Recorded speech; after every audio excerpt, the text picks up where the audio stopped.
"This wedding is a joke," my sister shouted, interrupting our vows. "You're marrying a waiter. How pathetic." But as she stormed out, my future husband smiled and whispered, "Should we tell her who I really am?" I shook my head. The surprise would come later. "This wedding is a scam," my sister shouted into the microphone, her voice echoing through the tall vaulted ceilings of the hall. "You're marrying a waiter with no money, Yasmin. This is pathetic." I froze at the altar, my hands trembling around my bouquet. My sister Dominique stood in the center of the venue in a white lace dress that suspiciously resembled a wedding gown, her husband Hunter smiling smugly beside her. The 300 guests gasped, phones raised to capture my humiliation. Hunter stepped forward, adjusting his silk tie. "We investigated your fiancé's background, Yasmin. He doesn't even have a bank account. He's using you." My mother sat in the front row and said nothing to defend me. Tears burned my eyes. I was ready to run, ready to disappear. But then my fiancé, Aleix, squeezed my hand. He didn't look angry. He looked amused. He leaned close to my ear, his voice calm and steady. "Should we tell them who I really am, or should we let them dig themselves into their own grave a little deeper?" I looked at my family's smug faces, the people who had tormented me for years, and made my decision. My name is Yasmin, and at 30, I thought I had finally escaped my family's shadow. I work as an archival book restorer, a quiet job that requires patience and precision, two things my family knows nothing about. To them, I'm just the slow, unsuccessful daughter. My sister Dominique is the star, the one who married a white investment banker named Hunter and lives in a house she can't afford. If you've ever been the black sheep of your family, hit that subscribe button. You're going to want to see how this ends. Because what my family didn't know was that the man standing beside me in a flour-stained shirt was not a waiter. He was the owner of the very ground they were standing on. The nightmare truly began 3 months earlier at Lardin, the city's most pretentious French restaurant. It was supposed to be an engagement dinner to introduce Aleix to my family. I arrived early, stomach in knots. The restaurant was a palace of crystal chandeliers and white tablecloths, the kind of place where waiters judge your shoes. Dominique and Hunter were already seated at the best table by the window. Dominique was busy taking selfies, making sure her 2-carat diamond ring caught the light. Hunter was loudly complaining about the valet service. When I sat down, Dominique didn't even look up from her phone. "You're late, Yasmin," she said. "And is that what you wore to Cousin Tessa's baby shower last year?" I smoothed my skirt, trying to keep my voice steady. "It's vintage silk, Dominique. I restored it myself." Hunter let out a short, sharp laugh. "Vintage is just a fancy word for used, Yasmin. But hey, at least you're consistent. Where's that mysterious fiancé of yours?" "Probably parking my car. Hope he doesn't scratch the rims."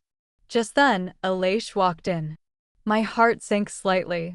He had come straight from the community center, where he volunteered every weekend teaching baking classes to at-risk youth. He wore faded jeans, worn sneakers, and a gray t-shirt stained with flour on the shoulder.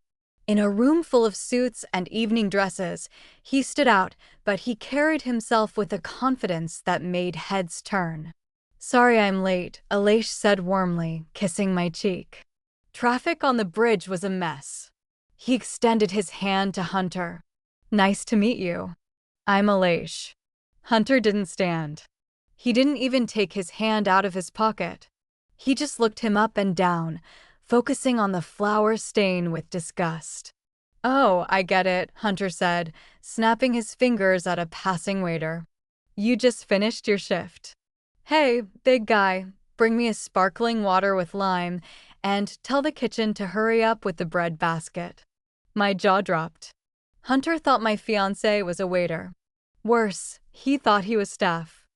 "Hunter," I said, my voice rising, "this is Aleix. My fiancé. He doesn't work here." Dominique giggled behind her hand. Oh my god, that's hilarious. But honestly, Yasmin, can you blame us? Look at him. He looks like he just came out of the back alley. She turned to Aleix. Sweetheart, next time you go to a Michelin-starred place, maybe try a shirt without food on it. It's embarrassing for all of us. Aleix didn't react. He calmly pulled out the chair next to me and sat down, brushing the flour from his shoulder. I was baking for the shelter at the center, he said, his eyes fixed on Hunter. But I'll remember the water next time. Hunter just smirked and returned to the menu. Whatever, he said. Just try not to touch anything expensive. The dinner was 2 hours of torture. Hunter didn't stop bragging about his job as a vice president at a hedge fund, throwing around financial terms I could barely understand. He talked about his golf trips, his new Tesla, and how much he hated lazy people who expect handouts. Every time Aleix tried to speak, Dominique cut him off. So, Aleix, she said, swirling her wine glass. Yasmin says you work in food service. What is that? McDonald's? Taco Bell? Do you get free nuggets? I work in supply chain logistics, Aleix said quietly. It was technically true. He owned one of the largest food logistics companies on the East Coast, but he never felt the need to show off. Hunter rolled his eyes. Logistics. That means you drive a delivery truck. Just say you're a driver, man. No shame in manual labor. Someone has to deliver my Amazon packages. Then the bill arrived. Dominique had ordered the most expensive dishes on the menu: caviar, lobster, and 2 bottles of a 1996 Bordeaux that cost $2,000 each. When the silver tray was placed on the table, Hunter let out a low whistle. $200, he said, sliding the tray toward me. You're paying, Yasmin. Since you invited us to meet your guy, it's only fair. The blood drained from my face. Hunter knew I made $40,000 a year restoring books. He knew I was saving every cent for a house. I stared at the bill, my hands shaking. Dominique, I whispered. I can't pay this. You ordered the wine, she replied. My mother, Mom Joyce, who had been quietly eating her lobster, finally spoke. Yasmin, don't be rude. Hunter and Dominique are guests. Hunter is used to a certain lifestyle. You can't expect him to drink cheap wine. You wanted to play adult and host a dinner, so pay the bill. Stop embarrassing the family. Tears pricked my eyes. I looked at Aleix, ashamed that he had to witness this. I opened my purse, already knowing my debit card would be declined. Hunter leaned back, enjoying the show. If you're broke, just say so, he mocked. I can cover it. I don't want you washing dishes in the back, though your boyfriend probably knows that job well. Aleix placed his hand over mine before I could pull out my wallet.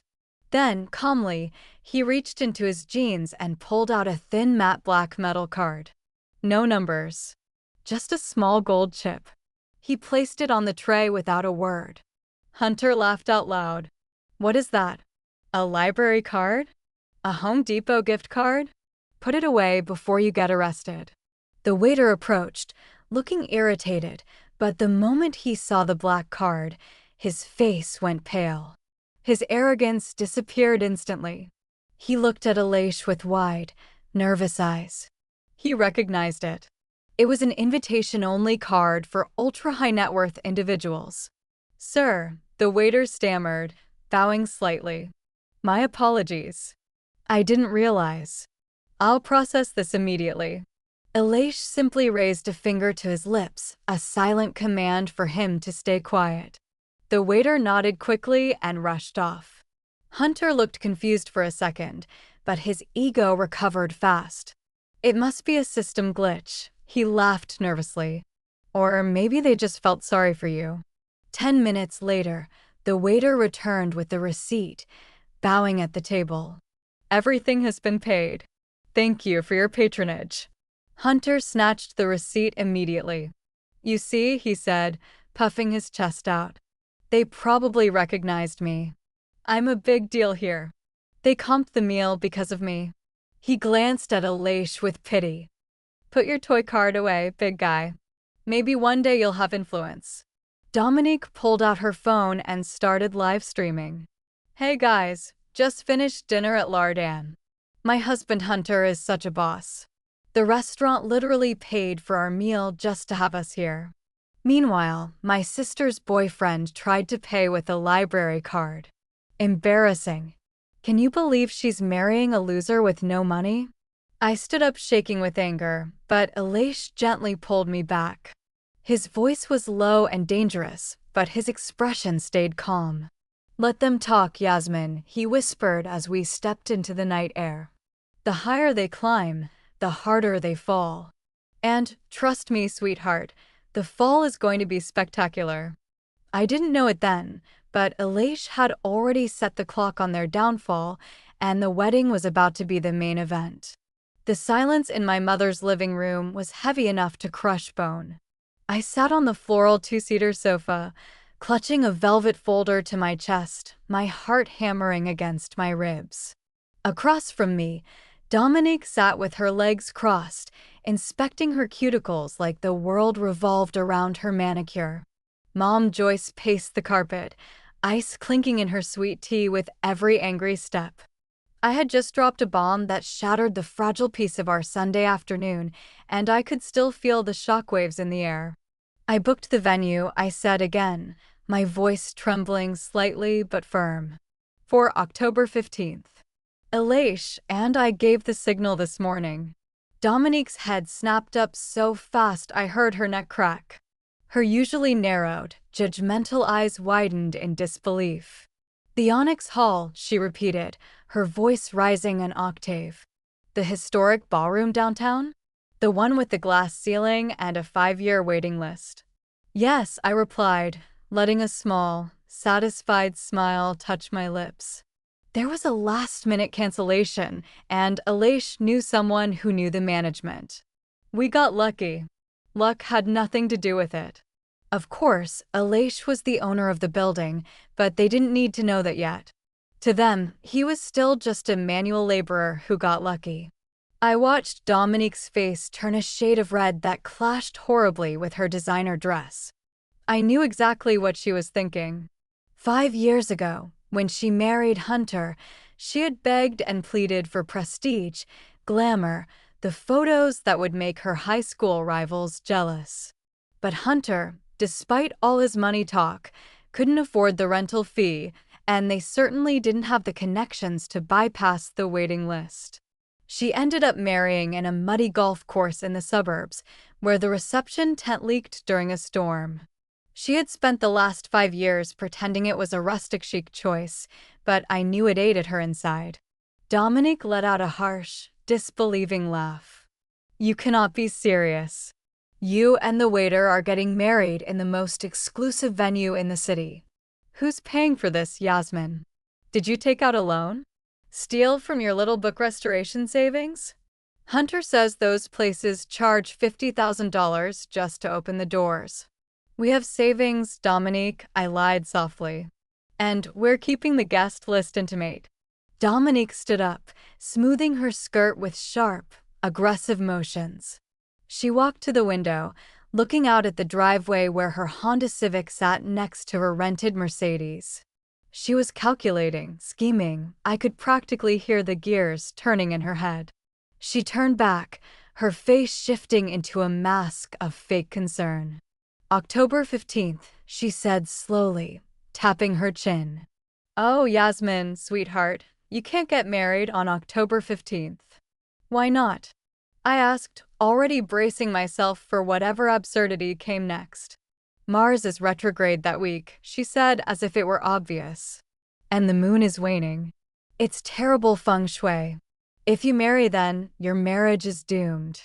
I read an article yesterday. It brings poverty and infidelity. I stared at her.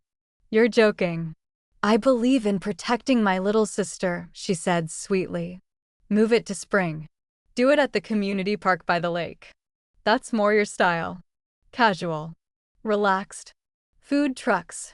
And Elish would feel more comfortable. Right? He wouldn't have to worry about using the wrong fork. I gripped the velvet folder tighter. I'm not changing the date, Dominique. And I'm certainly not getting married in a park. Mom Joyce stopped pacing and slammed her glass down. Listen to your sister, she said sharply. She knows these things. She moves in high society circles. This isn't about astrology, I said, looking directly at Dominique. You just can't stand that I got the venue you wanted. Dominique's expression hardened. The mask slipped, revealing something ugly underneath. You think you're better than me? She spat. Just because you booked a fancy hall? Let's be real, Yasmin. It's a waste. You're marrying a nobody. Putting a waiter in a tux doesn't make him a prince, it makes him a servant playing dress-up. Then she smiled. Slowly. Predatorily. It made my stomach turn. Actually, she said, turning to Mom, this works perfectly. Hunter and I have been talking. We've been going through a rough patch. His job is stressful, we've grown distant. We need something to bring us back together. She stepped closer. We were thinking of a vow renewal. A recommitment ceremony. And October 15th is our 5.5-year anniversary. It's a sign, don't you think? Mom Joyce clapped her hands. Oh, Dominique, that's beautiful. A vow renewal. That's exactly what you need to solidify your status. Hunter has been working so hard. An elegant event at Onyx Hall would show his bosses he's a stable family man. Exactly, Dominique said brightly. We can invite his partners, investors. It'll be perfect networking. She turned to me, hand outstretched. So here's the plan, Yasmin. You transfer the reservation into my name. Hunter will reimburse your deposit. Obviously, we're not charity cases. You can put that money towards something sensible, like a trailer home down payment or a nice backyard barbecue wedding. I stood up, my legs shaking, but holding me upright. No, I'm not giving you my venue, Dominic. This is my wedding. Mom Joyce stepped between us. Her face tightened into a deep frown. Don't be selfish, Yasmin. Look at the bigger picture. Your sister's marriage is the foundation of this family's reputation. Hunter supports us. He helps with the bills. If this party helps him get that promotion, we all benefit. She waved a hand dismissively. You and Alaish, honestly, does it really matter where you say your vows? You could do it at a courthouse and it would be the same. And Alaish probably can't even afford a tuxedo. Why embarrass him by dragging him into a ballroom where he doesn't belong? He belongs wherever I am, I said, my voice rising. And I deserve this, Mom. For once in my life, I want something beautiful. I'm keeping the date. Dominique's eyes narrowed into slits. You're really going to say no to me? After everything I've done for you? I let you stay in my old room when you graduated. I gave you my old clothes. You sold me your old clothes, Dominic, I corrected. And charged me interest. Dominique let out a primal sound of frustration, grabbing a cushion and hurling it across the room. But it wasn't enough. She needed to hurt me. She needed to destroy something I loved. Her eyes scanned the room and landed on the coffee table. There, next to Mom's half-finished hazelnut latte, was my portfolio. A collection of before and after photographs of 10th century manuscripts I had restored over the past year. My pride. My proof. The only thing that validated my career. I had brought it to show Mom my latest project, a rare Bible worth $50,000 that I had saved from deterioration. Dominique lunged. It happened in slow motion. Her hand grabbed the ceramic cup. Her wrist twisted. No, I screamed, launching forward, but it was too late. The dark liquid arced through the air and crashed directly onto the open portfolio. I watched in horror as brown stains soaked into the thick cream paper, spreading instantly across the photographs, warping edges, erasing intricate details. The smell of artificial hazelnut filled the air, sweet, suffocating. Oops, Dominique said flatly. No apology. No remorse. How clumsy of me. I dropped to my knees. frantically trying to blot the pages, my hands shaking uncontrollably. Months of documentation. Irreplaceable records of my work. Destroyed in a second of cruelty. Hot, angry tears blurred my vision. "You did that on purpose," I whispered, choking on a sob. "Maybe if you weren't so clumsy with your choices, accidents wouldn't happen," she shrugged. "Look at it this way. You don't have to worry about your little scrapbook anymore. Focus on what matters. Transfer me the venue." She leaned down, her face inches from mine. Her perfume was expensive, cold. "Listen, little sister. You're playing a game you can't win. You think booking a fancy hall makes you one of us? It doesn't. You're pathetic. You're a joke." She straightened up and stepped over my ruined portfolio like it was trash. "And if you don't call Alish tomorrow and change the reservation, I'll make your life a living hell. I'll tell everyone about that little incident in college. I'll tell Alish things that'll make him run." She walked away. "We need that venue, Yasmin. Do the right thing, or you won't even have a family left to invite to your little park wedding." I stayed on the floor, listening to her heels fade down the hall.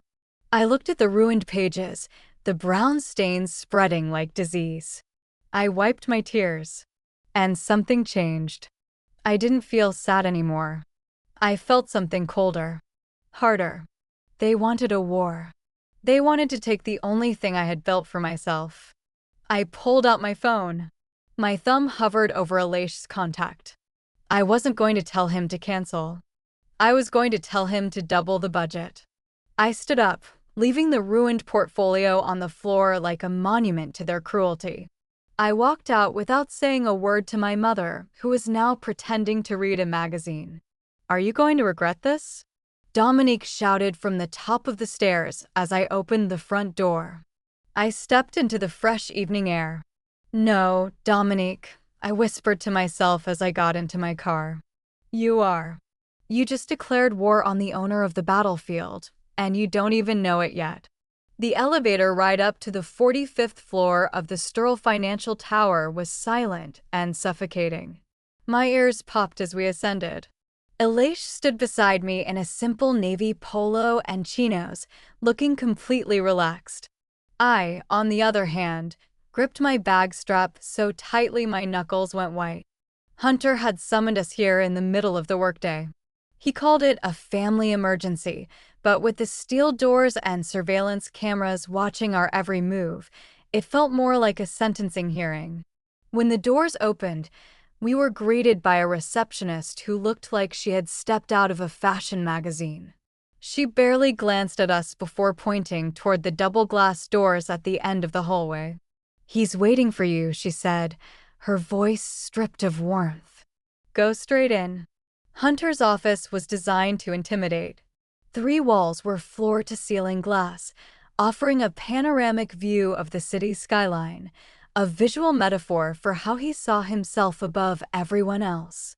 Hunter sat behind an enormous mahogany desk, his feet propped up on the polished wood, ankles crossed. He was speaking loudly into a headset, laughing at something the person on the other end had said. He saw us enter, but didn't move. He simply raised a finger, signaling us to wait. We stood there for a full 5 minutes while he discussed golf handicaps and stock options. A power move, plain and simple. He wanted us to understand that our time meant nothing compared to his. Finally, he clicked off the headset and tossed it onto the desk. "Well, look who finally showed up," Hunter said, leaning forward. "The happy couple. Or should I say, the deliriously happy couple." I straightened my back. "What do you want, Hunter?" "I have work to do." He chuckled, shaking his head. "Restoring dusty old books is hardly work, Yasmin. It's a hobby. Real work happens in places like this." He gestured around the room dramatically. "But anyway, this is why I called you here. I've been thinking about our conversation at Mom's house, about the wedding venue." He opened a leather folder and slid a piece of paper across the desk. "A job contract. I know things are tight for you too," Hunter continued, his tone dripping fake sympathy. Dominique tells me Elaish here is practically unemployed. Volunteering at a soup kitchen is noble, sure, but it doesn't pay rent, and it definitely doesn't pay for Onyx Hall. So I stepped in. I'm a generous guy. I looked down. The contract was for a night security guard position in his building. I pulled some strings with building management, Hunter said, puffing out his chest. Night shift, 11 p.m. to 7 a.m., mostly checking credentials, making sure janitors don't steal anything. But here's the kicker. He paused for dramatic effect. $18 an hour. He looked at Elaish expectantly. That's almost double minimum wage, big guy. A real career path. Stick with it 10 years, maybe you'll be a supervisor. Elaish didn't blink. You want me to work security here? He asked calmly. Hunter nodded eagerly. It's a quid pro quo, Elaish. I help you, you help me. I get you stable income, and in return you do the responsible thing and transfer the venue to Dominique and me. There it was. The trap. Think about it, Yasmin, Hunter said, turning to me. You can't afford that wedding. You'll start your marriage in debt. With this job, Elaish contributes something real. Everyone wins. My blood boiled. This wasn't an offer. It was a leash. He wanted to humiliate Elaish, turn him into a servant in his own building, all to steal my wedding date. I opened my mouth, but Elaish stepped forward first. Interesting offer, he said. He picked up a red marker from Hunter's desk. May I? Hunter smirked. Sure. Sign at the bottom. Elaish didn't sign. He read. Slowly. Line by line. The room went silent except for the hum of the air conditioning. Hunter shifted uncomfortably. Just sign it, man. I've got lunch in 10 minutes. Elaish uncapped the red marker. Actually, Hunter, there are some issues here. He circled a clause neatly. This overtime structure calculates biweekly instead of weekly. That violates state labor law for hourly contractors. Hunter blinked. What are you talking about? Elaish flipped the page. And here, you've listed uniform deductions as mandatory. If the employer requires the uniform, you can't deduct costs that push effective wages below legal thresholds. This deduction is nearly unlawful. Hunter straightened sharply. Hey, stop marking the paper. That's an official document. Elaish didn't stop. He circled another figure. And this salary structure. I'm going to translate your text into English, keeping the story tone and meaning intact. The security company appears to be classified as a subsidiary of the parent holding company in order to avoid payroll taxes, Elaish said. He looked up at Hunter, and for the first time, I saw a flash of the predator behind Elaish's calm eyes. Tell me, Hunter, does your compliance officer know your vendors are structuring payroll this way? Because if an audit were to happen, liability would fall on the primary lessee, which is your company. Hunter's face shifted from smug to flushed in 3 seconds. He slammed his hand on the desk. Listen to me, you little punk. I offer you a lifeline and you try to lecture me on finance? Who do you think you are? You bake bread for homeless people. You know nothing about corporate responsibility. Elaish capped the red marker with a satisfying click and tossed it onto the desk. He turned and pointed directly at Hunter. I know enough to recognize when a contract is garbage, Elaish said coldly. And I know enough to recognize that $8 an hour is an insult. I reject your offer, Hunter. And we're keeping the venue. Hunter's face turned a dangerous shade of purple. He walked around the desk until he was right in Elaish's face.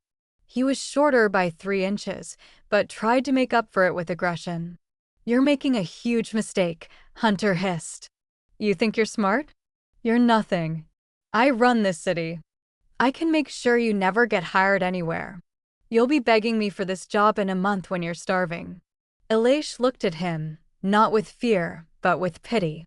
It was the look a lion gives a barking chihuahua. I doubt it, Elaish said. Come on, Yasmin. The air in here is stale. We turned to leave. As we reached the glass doors, Hunter shouted behind us. "This isn't over. I'm going to call your mother, Yasmin. I'm going to tell her exactly how you wasted this opportunity. You're both selfish." The receptionist watched us pass with her mouth slightly open. We stepped into the elevator, and as the doors closed, cutting off Hunter's shouting, I leaned against the wall and exhaled a breath I'd been holding for 20 minutes. I looked at Aleix. He was checking his watch, completely calm, as if nothing had just happened. "How did you know all that?" I asked, staring at him. "About labor laws and payroll taxes?" Aleix gave a small, secret smile that made my heart race. "I read a lot, Yasmin. You know that. And bad management is easy to spot if you know where to look." He took my hand, his grip warm and steady. "Don't worry about him. Hunter is a man building a house on sand. He thinks he's king of the castle, but he doesn't realize the tide is coming in." By the time we reached the parking garage, my phone was already exploding. 12 missed calls from Mom Joyce. A text from Dominique that simply said, "You're dead to us." I looked at the notifications, then turned my phone off. "Let them call," I said, tossing it into the back seat. "I'm hungry. Want to get lunch?" Aleix laughed, starting the car. "I know a place. It's not Lardin, but the owner treats me much better."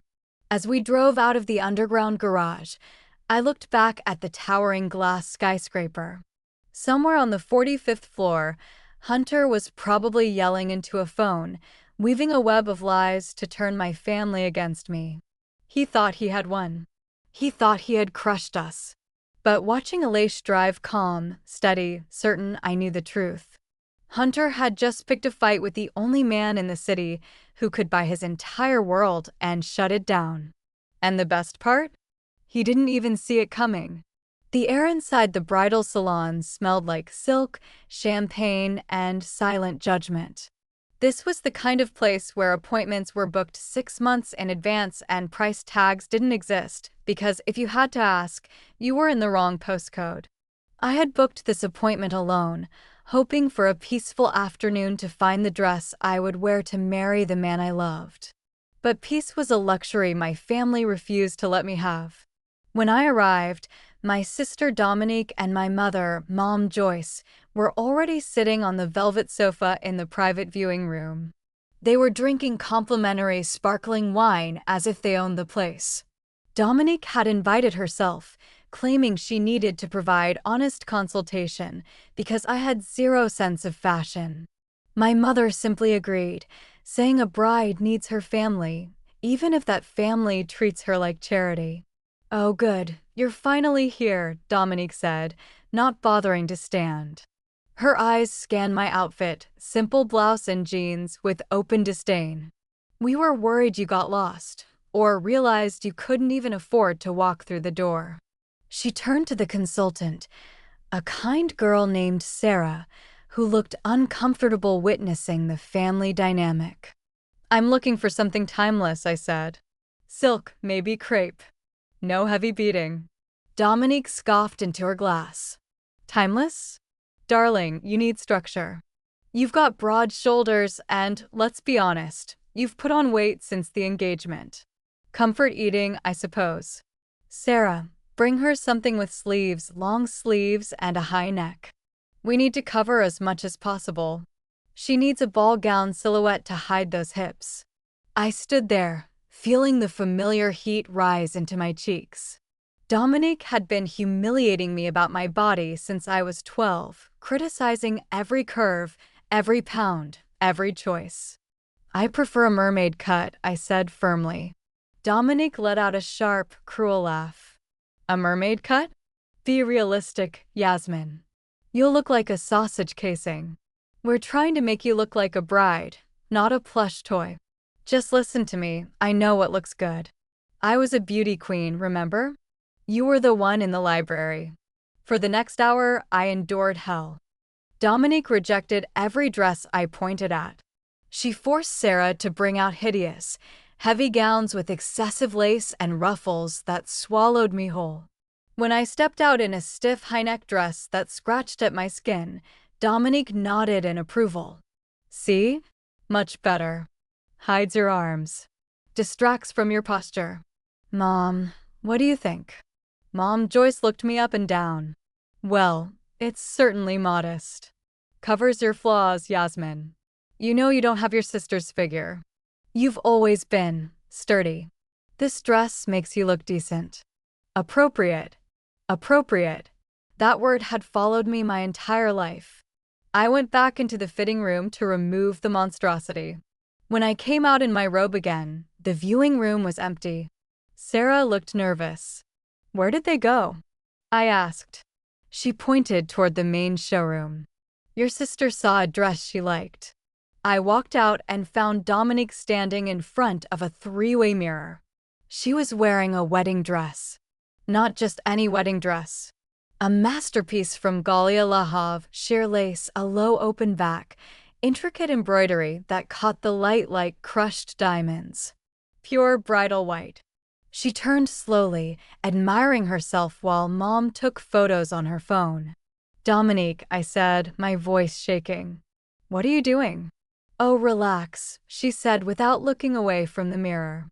I just wanted to see how it fits. Hunter and I are doing a vow renewal at Onyx Hall, remember? I need something spectacular.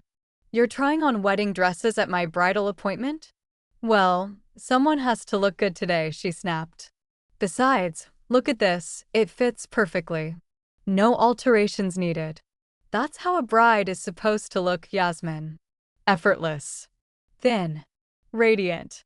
She smirked. I could even wear this to your wedding. Elevate the photos a bit.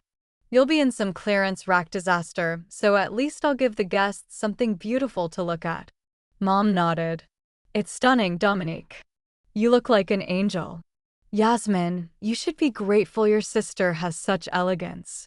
She can teach you how to behave. Something inside me snapped. Not loudly. Quietly. Final. I looked at my sister, parading in a white gown at my appointment, trying to steal the only moment that was supposed to be mine. I looked at my mother, enabling it. And I remembered who I was. I wasn't just Yasmin, the overlooked daughter. I was a master archivist. I restored million-dollar manuscripts for museums. I knew quality. I knew luxury. And I had my own money, more than they knew, sitting in an investment account they had never seen. I turned to Sarah. Take that dress off her. It's a sample size and she's stretching the seams. Dominique's jaw dropped. Excuse me. And I'm done with the clearance rack, I continued calmly. Bring me the Amsale dress from the display, the silk trumpet gown with the architectural back. And bring a bottle of the vintage champagne you keep for VIP clients. Sarah hesitated. That gown is haute couture. It's $6,000. I know, I said. Bring it. Dominique laughed nervously. Yasmin, stop acting insane. You can't afford a $6,000 dress. Elish will have a heart attack when he sees the bill. I don't need Hunter, I said. I went to the counter and pulled out my card. Not the debit card they expected. The black card. Dominique watched, waiting for it to decline. She wanted it to decline. And for the first time in a long time, I let her wait. I'm going to continue the English translation faithfully. He wanted to laugh. Approved, the machine beeped. Sarah smiled. I'll have it pressed and sent to your address, Yasmin. You look incredible. I turned to Dominique, who looked like she had swallowed a lemon. You should take that off, Dominique. White really isn't your color. It brings out the envy in your face. I went back into the fitting room, changed into my jeans, and left without waiting for them. I felt lighter than air. I had the dress. I had the power. But as I drove home, my phone buzzed. An Instagram notification. Dominique had posted a photo. It was of me not in the stunning Amsale gown I had purchased, but a sneaky picture she had taken when I tried on the first ugly, ill-fitting ruffled dress she had forced on me. My posture looked hunched. The lighting was unflattering. The dress looked cheap and ridiculous. The caption read, Dash, helping my little sister choose a dress for her big day. It's a struggle finding something that works with her unique shape and budget, but we're trying. Bride Monster. Sister Charity Case. Pray for her fashion sense. The comments were already coming in from her friends and extended family. Brave choice. She looks healthy. You're such a good sister for helping her, Dom. I tightened my grip on the steering wheel until my knuckles went white. She had stolen the moment again. She had taken my victory and turned it into public humiliation. She wanted the world to see me as the ugly duckling, the charity case, the failure. Let her keep her likes, I whispered to the empty car. Let her post her photos. Because on October 15th, when I walked down the aisle in a $6,000 dress I bought with my own money, holding the hand of a man who owned the building itself, she was going to realize something very important. She wasn't the main character in this story. She was the villain. And villains always lose in the end. 3 days before the wedding, my phone buzzed again. A message from Dominique. It was a photo of an expensive whiskey bottle. Caption, Dash, finally teaching your man to drink like a gentleman. No, wait. Wake up. Hunter had invited Aleix to what he called a peace-offering bachelor night. I begged Aleix not to go. I knew it was a trap. Hunter had spent the last 3 months trying to humiliate us, and suddenly he wanted to invite my fiancé for drinks? It reeked of trouble. But Aleix just kissed my forehead and told me to trust him. He said he wanted to see how low Hunter was willing to go. The venue Hunter chose was Obsidian Lounge, a members-only dimly lit lounge where leather sofas cost more than my car and the air smelled of Cuban cigars and old money. Hunter was already seated in a private booth when Aleix arrived, flanked by 2 of his finance friends, laughing at something on a screen. They went silent when Aleix approached. Hunter didn't stand. He just gestured to the empty seat across from him. Glad you could make it, big guy, Hunter said, smiling without warmth. Thought we should clear the air before the big day. No hard feelings about the job offer, right? Just business. None at all, Aleix replied calmly as he Saturday, I appreciate the invitation. Hunter snapped his fingers. A waitress brought an expensive-looking bottle of whiskey and poured 2 glasses. But before Aleix could reach his, a woman in a tight red dress appeared from the shadows. She was stunning, long dark hair, expensive perfume. She stumbled and fell directly into Aleix's lap. Oh, I'm so sorry, she laughed, her hand lingering on his chest. I'm so clumsy. You're strong, aren't you? Her eyes flicked toward Hunter. And I saw it. Hunter was already reaching under the table, phone in hand. A photo. A trap. A classic setup. Compromised fiancé. Scandal 3 days before the wedding. But Aleix didn't react the way they expected. He gently, but firmly, helped her stand. No panic. No embarrassment. Just calm indifference. Looks like you lost your balance, miss, Aleix said evenly. The floor is level. You might want to switch to water. The woman blinked, confused. Hunter shot her a furious look. Aleix turned his attention to the whiskey glass, lifted it slightly, and sniffed it. Then set it down. Hunter frowned. What's wrong? Not good enough for you? It's 50-year single malt. $200 a glass. Drink it. Aleix picked up the bottle instead. He studied the label, checked the seal, held it to the light. It's not the age I'm concerned about, he said calmly. It's authenticity. He looked at Hunter. This isn't 50-year-old scotch. It's cheap grain alcohol mixed with caramel coloring and bottled as imitation luxury. This bottle costs about $15 wholesale. Hunter slammed his hand on the table. You're calling me a liar? Aleix raised a hand slightly toward the lounge manager. A sharply dressed man hurried over, looking annoyed at being summoned. Is there a problem, gentlemen? The manager asked, looking only at Hunter, assuming he was the important one. My guest here thinks your whiskey is fake, Hunter sneered. Tell him he's an idiot so we can get back to drinking.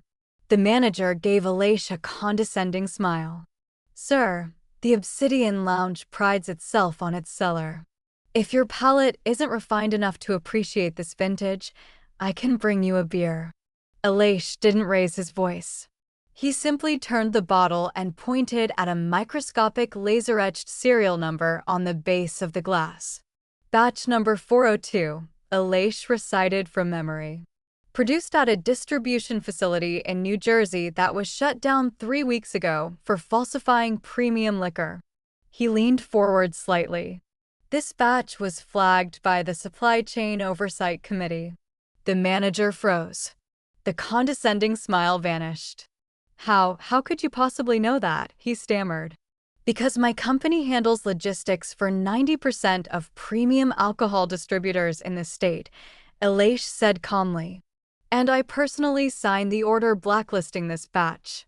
Hunter looked back and forth between them, confused. Wait, what are you talking about? Is the alcohol fake or not? The manager went pale. He looked at Aleix properly this time, and recognition hit him. He realized he was standing in front of the man who could revoke his supply contracts with a single phone call. Mr. Brox, the manager whispered, his hands trembling. I had no idea you were a client tonight. This is a misunderstanding. Our supplier made an error. I will remove it immediately. Please allow me to bring you the private reserve from the owner's collection on the house. Hunter, completely missing the shift in power, straightened his chest. Yeah, that's right. You better apologize. I'm a big deal here. The manager hurried away and returned with a dust-covered sealed bottle, one worth more than Hunter's car. He poured it for Aleix with shaking hands. Hunter, desperate to reassert dominance, downed his drink in one go. Then another. And another. Keep up, Aleix, Hunter slurred, face red. You think you're smart because you memorized a few numbers? You're still nobody. I'm going to ruin you. After the wedding, you'll never work in this city again. Aleix simply watched him. The woman in the red dress, realizing the plan had failed and Hunter was spiraling, slipped away quietly. Hunter kept drinking, fed by rage and insecurity. An hour later, the master of the universe was slumped over the mahogany table. His expensive Italian suit was stained. He tried to stand for a toast, but his legs gave out. He leaned forward violently and vomited onto the Persian rug and his own shoes. The finance friends recoiled in disgust. Get him out of here, the manager hissed at security. Aleix stood up, not a hair out of place. He pulled out his wallet and handed a $100 bill to the cleaning staff. Put him in a taxi, Aleix instructed the doorman. Send him home. Make sure the driver knows to charge a cleaning fee if he gets sick in the car. Then he left the club, leaving Hunter groaning on the floor in a mess of his own making. When he got home, he smelled like fresh air and victory. Did you have fun? I asked, searching his face. Educational, Aleix said, taking off his jacket. Hunter learned a valuable lesson tonight. Never try to poison a man who owns the antidote. The next morning, Dominique called screaming. A taxi driver had dumped a semi-conscious, vomit-covered Hunter on her front lawn at 2 a.m. and pinned a $300 dry cleaning bill to his jacket. Your fiancé is a monster, she shrieked.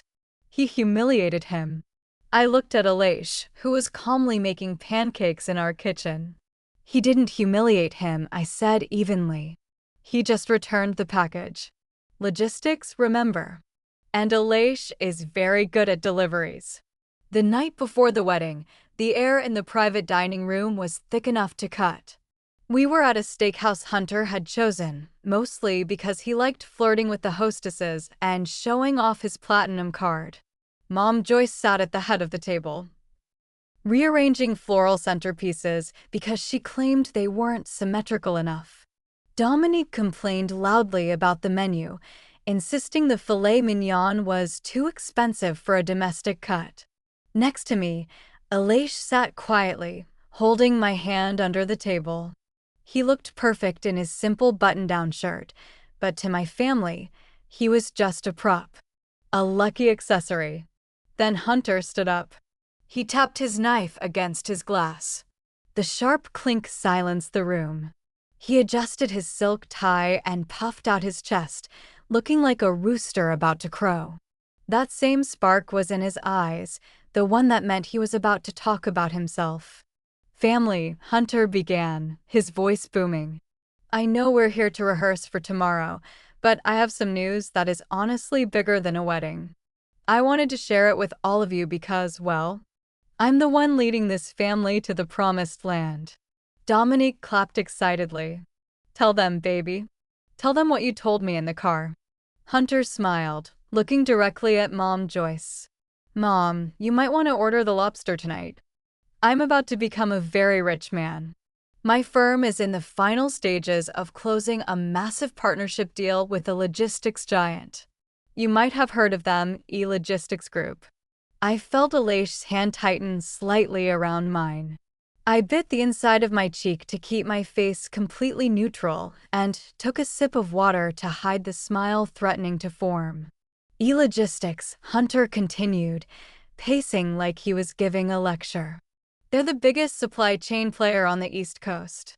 They control everything from farm to table across the tri-state area. And guess who's leading the merger negotiations? He pointed to himself. "Me."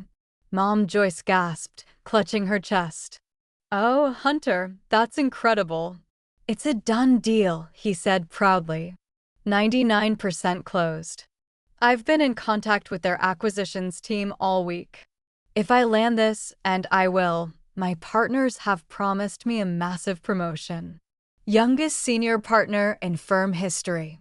We're talking 7 figures, people. He walked behind Aleix's chair and placed his hands heavily on his shoulders, pressing down not as a friend, but as a display of dominance. "And here's the funny part," Hunter said, looking at Aleix. "The CEO of E-Logistics is a legend. Nobody sees him. He's like a ghost. Self-made, started from nothing. A real hard worker. I heard he fires people for being 1 minute late. He despises laziness." He leaned closer to Aleix's ear. "You should take notes, big guy. That CEO would eat someone like you for breakfast. He values ambition. He values effort. He doesn't respect men who settle for washing dishes or cleaning tables." I looked down at my plate to stop myself from laughing. The irony was almost sweet. Hunter had no idea. The CEO he was idolizing was sitting right in front of him in a $30 shirt, calmly enduring his insults. We had built E-Logistics Group from a dusty garage 5 years ago, moving boxes ourselves, driving rented trucks until our backs hurt. I handled the books and restoration contracts. Aleix handled operations. Brick by brick, in silence. The ghost CEO Hunter admired so much was right here. Hunter leaned back in his chair, glowing with pride. "To E-Logistics," he said, raising his glass. "And to me for being smart enough to close the deal of the century." Mom Joyce and Dominique raised their glasses. "To Hunter." I lifted mine as well. "To E-Logistics," I said, looking directly at Aleix. "May the truth always come to light." Hunter didn't catch it. He drank his wine and signaled for another bottle. "Speaking of celebrating," he announced, getting louder with alcohol confidence, "I've decided to give you two a little wedding gift. I know you're struggling to pay for the open bar tomorrow. Probably planning on serving cheap beer and boxed wine." Dominique laughed. "Boxed wine is generous. I thought they were just serving tap water." Hunter waved a hand dismissively. "Don't worry. I made a call to my firm's inventory manager. We've got a corporate cellar stocked with Dom Perignon for client events. Since I'm basically senior partner already, I told them to load a few cases and send them to Onyx Hall for the reception." My eyes widened. "Hunter," I said slowly, Are you saying you're taking champagne from your company inventory without authorization? He rolled his eyes. Relax, Yasmin. It's called a perk. When you're at my level, nobody counts a few bottles. Besides, I'm bringing in millions with this e-logistics deal. They owe me. Consider it my donation to your little cause. He smirked toward Aleix. Try not to drink it all yourself. I know how you people get when things are free. Aleix finally looked at him, calm, precise, almost clinical. Thank you, Hunter, he said evenly. That's very telling of you. I'm sure your company appreciates your initiative. Hunter laughed, completely unaware that he had just confessed to embezzlement in front of the owner of the logistics company that audited his firm's entire supply chain. Yeah, well, that's the difference between us, Hunter said, leaning back in his chair. I take what I want. You wait for handouts. The rest of dinner blurred into Hunter's arrogance and Dominique's cruel jokes. They talked about how they would spend Hunter's bonus. Dominique wanted a new G-Wagon. Hunter wanted a boat. They planned a future built on money that didn't exist, tied to a deal with a man they were actively insulting. When we left the restaurant, the night air felt almost cleansing. Hunter and Dominique staggered toward the valet, laughing loudly. Hunter shouted something about being king of the world, while Aleix wrapped his arm around my waist and pulled me closer. You okay? He asked quietly. I rested my head on his shoulder. I'm better than okay. I just realized something. What? Hunter thinks he's closing a deal with you, I whispered. But he just signed his own confession. Aleix kissed the top of my head. He thinks he's a shark, Yasmin, he said softly. But he forgets sharks have to keep moving to survive. And tomorrow, he's going to hit a wall. We watched them drive off in their rented luxury car, swerving slightly as they laughed into the night. They were heading toward a cliff, full speed, convinced they were flying. And tomorrow, at the altar, gravity would finally catch up. For a moment, I almost felt sorry for them. Almost. Then I remembered the way Hunter looked at Aleix, how he called him lazy, how he stole from his own company to look like a hero, and that feeling disappeared completely. When the crash came, I wouldn't look away. I would be sitting in the front row, holding the hand of the man who built the wall they were about to slam into. The night before my wedding was supposed to feel like anticipation and joy, last-minute beauty treatments, sentimental toasts, nervous excitement about a new chapter. Instead, I was sitting in my mother's living room like someone waiting for sentencing. The air in the house was heavy with unspoken tension. Mom Joyce was aggressively fluffing couch cushions, refusing to look at me. She was still furious I hadn't handed the venue over to Dominique, and her silence was punishment. Aleix sat beside me, his presence the only thing keeping me from spiraling. We had only stopped by to pick up a few family heirlooms my grandmother had left me, items my mother had been holding onto until the last minute. All I wanted were the old pearl earrings and to leave. But of course, nothing in this house ever ended cleanly. The front lock clicked. Dominique and Hunter walked in like a storm, cold air, louder energy, and entitlement trailing behind them. Dominique carried a large, battered cardboard box. Good, you're still here, she sang sweetly, her voice dripping with fake kindness. We caught you just in time. She dropped the box onto the coffee table with a heavy thud. What is that? I asked. Dominique clapped her hands. A wedding gift. For the groom. She looked at Aleix with pity disguised as sweetness. We were talking last night about your financial situation.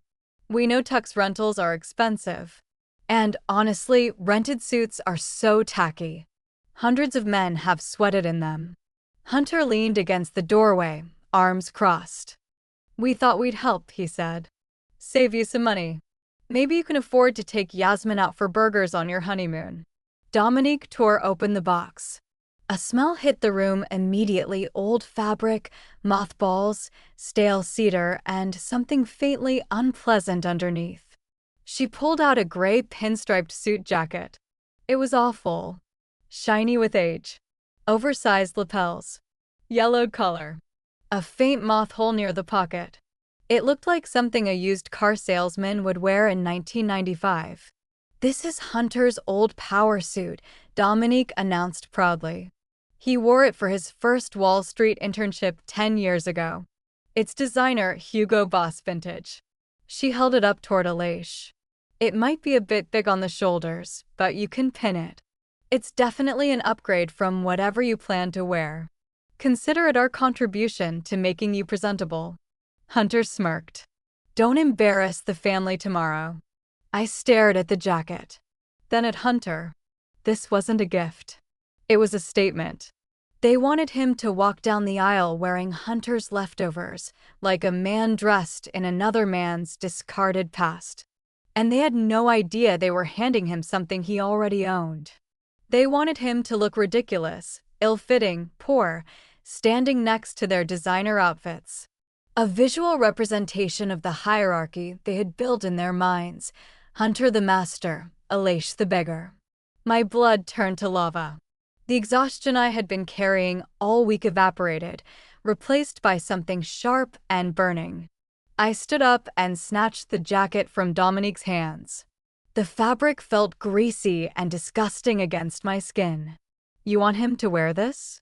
I asked, my voice shaking with restrained fury.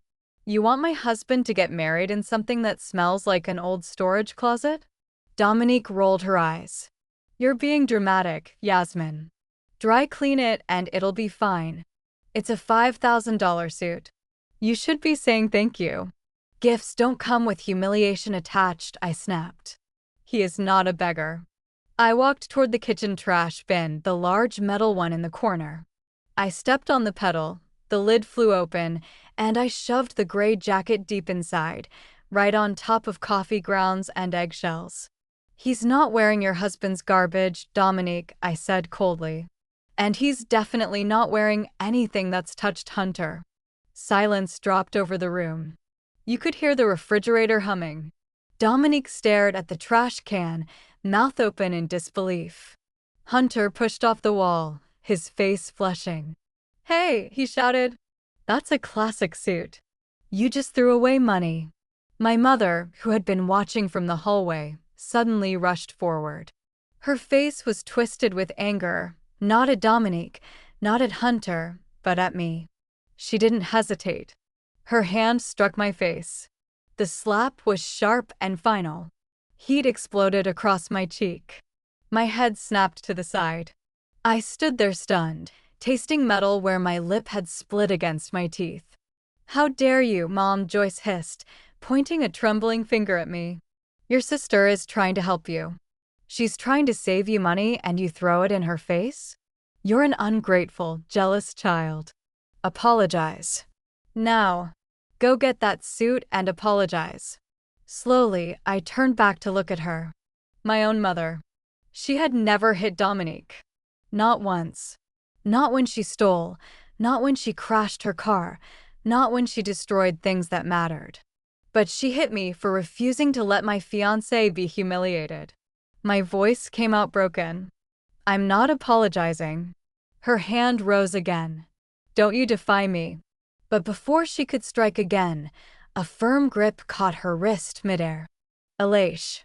He had moved faster than I'd ever seen him move. He didn't squeeze. He didn't hurt her. He simply stopped her. Completely. The room froze. His expression wasn't angry in a loud way. It was something far more terrifying. Quiet. Absolute. Controlled. "Enough," he said. His voice was low, barely above a whisper. But it carried. He lowered her hand and released her. Mom Joyce stepped back, suddenly unsure of herself. "Don't touch her again," he said. "Not tonight. Not tomorrow. Never." Hunter stepped forward, trying to regain control. "Hey, don't touch my mother-in-law, man. Who do you think you are? This is her house."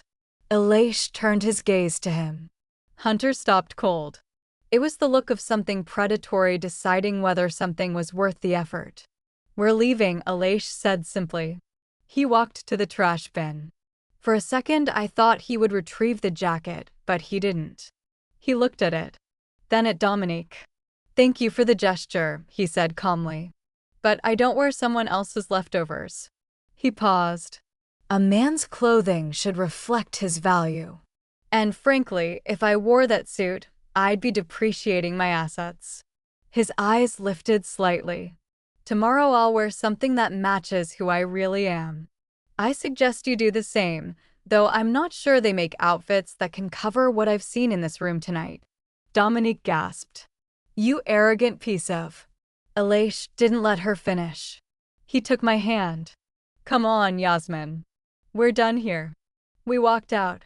Past my mother, holding her chest in shock. Past Hunter, boiling with silent rage. Past Dominique, staring at the trash can like her victory had rotted in front of her. Outside, the night air hit my burning cheek like relief. I started crying silent, shaking tears. Aleix stopped by the car door and pulled me into his arms. I buried my face in his shirt, breathing in the clean scent of him, letting it replace everything from that house. I'm sorry, I whispered. I'm so sorry you have to deal with them. Shoo, he said, stroking my hair. Don't be sorry. He pulled back slightly, just enough to look at me. Get ready. For what? I asked. He wiped a tear from my cheek with his thumb. For tomorrow. Dominique gasped, covering her mouth with her hand. You stole from Hunter, she whispered, her voice shaking, not with concern, but with excitement, like she had finally found the storyline she wanted. Mom Joyce stepped forward, her face hardening again. I knew it, she said sharply. I knew you were up to something. All this luxury, all this pretending you don't have that kind of money. Hunter pointed at me like he had caught a criminal. You broke into my office. You took the coats. You drained the accounts. That's fraud, Yasmin. That's prison. For a moment, the room spun. Not because I was guilty, but because of how easily they believed it. How quickly they turned me into a villain that fit their story. I looked at each of them, Hunter's rage, Dominique's satisfaction, my mother's disappointment, and something inside me went completely still. Not fear. Not panic. Clarity. I let out a slow breath and straightened my posture. You really think, I said quietly, that I needed to steal from you, to pay for this? Hunter scoffed. Yes, because there is no other explanation. I almost laughed. Almost. Behind them, the doors opened again. Aleix walked in. No rush. No tension. Just calm precision, like he already knew exactly how this moment would end. His eyes moved across the room once, then settled on Hunter. You're right about one thing, Aleix said calmly. Hunter turned. Oh? What's that? Aleix stepped forward slightly. There is money involved. Hunter smirked, finally admitting it. Aleix shook his head. But you're wrong about where it came from. Silence dropped. Even Dominique stopped moving. Aleix reached into his pocket and pulled out a thin black folder. He placed it on the dressing table in front of me, not dramatically, not aggressively. Just matter of fact. Then he looked at Hunter. You didn't lend her a key, he said. You gave access to a system you don't understand. Hunter frowned. What are you talking about? Aleix opened the folder. Inside were documents. Reports. Audit trails.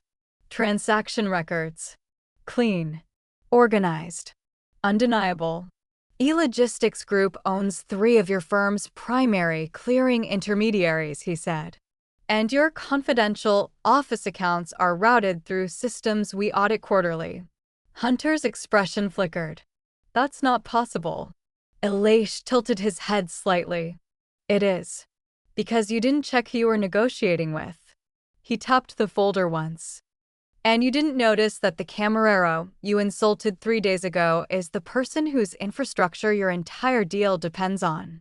The room went silent in a way that felt physical. Hunter's face drained of color. Mom Joyce looked between them, confused. Dominique whispered, almost to herself. No. Alaish's voice stayed calm. You didn't get robbed, Hunter. A pause. You exposed yourself. Hunter took a step back. That's a lie, he snapped, but it lacked force now. Alaish continued. You've been moving internal funds through unauthorized classifications for months. Small enough not to trigger alarms until now. He glanced at the documents. And you were arrogant enough to write down the access codes in a physical ledger. Dominique turned slowly toward Hunter. You told her. Hunter swallowed. I didn't. Alaish interrupted gently. You did. He closed the folder. And you documented it. The silence stretched. Then Hunter let out a sharp, humorless laugh. This is insane. You're bluffing. Alaish met his eyes. No. A beat. I'm terminating your firm's access to e-logistics clearing systems effective immediately. That landed differently. Not emotionally. Financially. Hunter blinked. What? Alaish finally looked away from him and toward the room. You won't be closing any merger today. He glanced at Dominique's white dress. And you won't be stealing anyone's spotlight. Then back to Hunter. And you won't be using my infrastructure to launder your mistakes. The word "my" didn't need emphasis. It did it on its own. Hunter stared at him. Slowly, the realization began to replace the arrogance. No, he whispered again, but softer now. Alaish stepped closer just enough for his voice to lower. You wanted to build your future on a deal you didn't understand, he said. And you insulted the person holding the foundation together. A pause. That's not theft, Yasmin, he added, finally glancing at me. That's exposure. The room felt like it had dropped several degrees. Dominique's expression shifted, confusion turning into fear for the first time. Mom Joyce's hand loosened at her side. Hunter stood frozen, his mouth opening and closing without sound. And I realized something very clearly. This wasn't the beginning of chaos. It was the end of theirs. She was sitting rigid in her white, almost bride dress, tiara slightly tilted now, mascara too heavy under the bright lights. But what stood out most wasn't her outfit, it was her expression. That tight, expectant smile of someone who believes the next moment belongs to her. For a second, the music swelled, the guests held their breath, and even Dominique seemed to lean forward, waiting for the collapse she had been promising herself all week. But nothing collapsed. I continued walking, step by step down the aisle, the sound of the orchestra wrapping around me like armor. I didn't look at Hunter. I didn't look at my mother. I didn't even look at Dominique at first. I looked at Alaish. He was standing at the altar, calm, steady, like he had been waiting for this exact moment not just today, but for years. And when our eyes met, there was no surprise in his expression. Only confirmation. Like the final piece had clicked into place. Behind me, I heard a whisper from Dominique. This isn't right. Hunter shifted in his seat. Nervous now. Less confident than in every room he had ever dominated. The officiant began to speak, but Alaish gently raised a hand. One moment, he said politely. Then he turned slightly, not to me, but toward the guests. And that's when the atmosphere changed. The security team at the back of the hall subtly repositioned. A few guests noticed. Phones lowered. Conversations faded. Something unspoken moved through the room, not panic, but anticipation. Hunter noticed it too. What is this? He muttered under his breath. Why is security? He stopped mid-sentence. Because one of the large screens at the front of the hall, meant for wedding photos, flickered. And instead of engagement pictures, a document appeared. Then another. Then a name. Hunter's company. Financial logs. Export records. Internal approvals. The same pattern of inconsistencies Alaish had quietly pointed out days ago, now expanded, verified, undeniable. A soft wave of confusion rippled through the guests. Hunter slowly stood up. Turn that off. That's private, this is illegal. But no one moved to stop it. Not the staff. Not the security.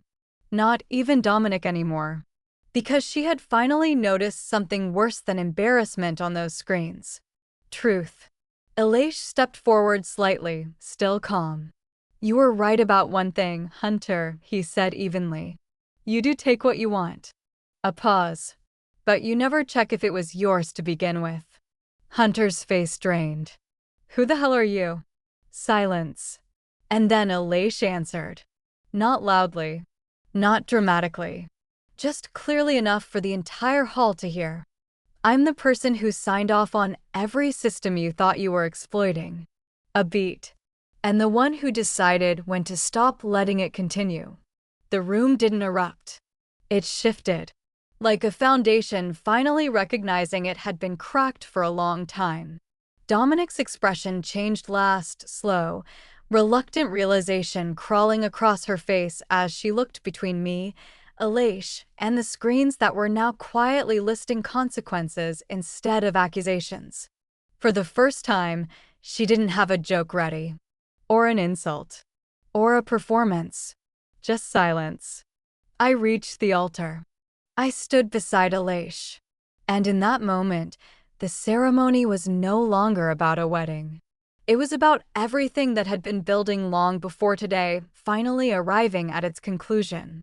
Dominic was still standing in the aisle, clutching the microphone like she had just won something. But the problem was simple. Nothing she had said was producing the reaction she expected. No chaos. No guards rushing in. No arrests. Just stillness. A heavy, uncomfortable stillness, like the entire hall was waiting for someone to explain why the world Dominic had described didn't match the one everyone was seeing. Hunter looked around, confused. What are you doing? He demanded, his voice already losing its edge. I told you to stop them. It's fraud. One of the guards finally moved. But not toward us. Toward Hunter. Not aggressively, just enough to place himself between Hunter and the rest of the room. A containment gesture. Not obedience. Hunter blinked. What? Are you deaf? The nearest guard tapped his earpiece once, listened, then replied quietly. Confirmed. Just that. One word. And the atmosphere shifted again. Dominic slowly lowered the microphone. Confirmed what? She asked, her voice cracking slightly. No one answered. Because at that moment, the screens in the hall, the same ones that had shown financial records before, changed again. And this time, it wasn't data. It was a recording. Hunter in his office. Hunter on the phone. Hunter authorizing transfers, adjusting records, laughing about flexibility. Hunter speaking too freely, too confidently, too carelessly. The recording wasn't old. It was recent. A ripple moved through the crowd. Not physical, emotional.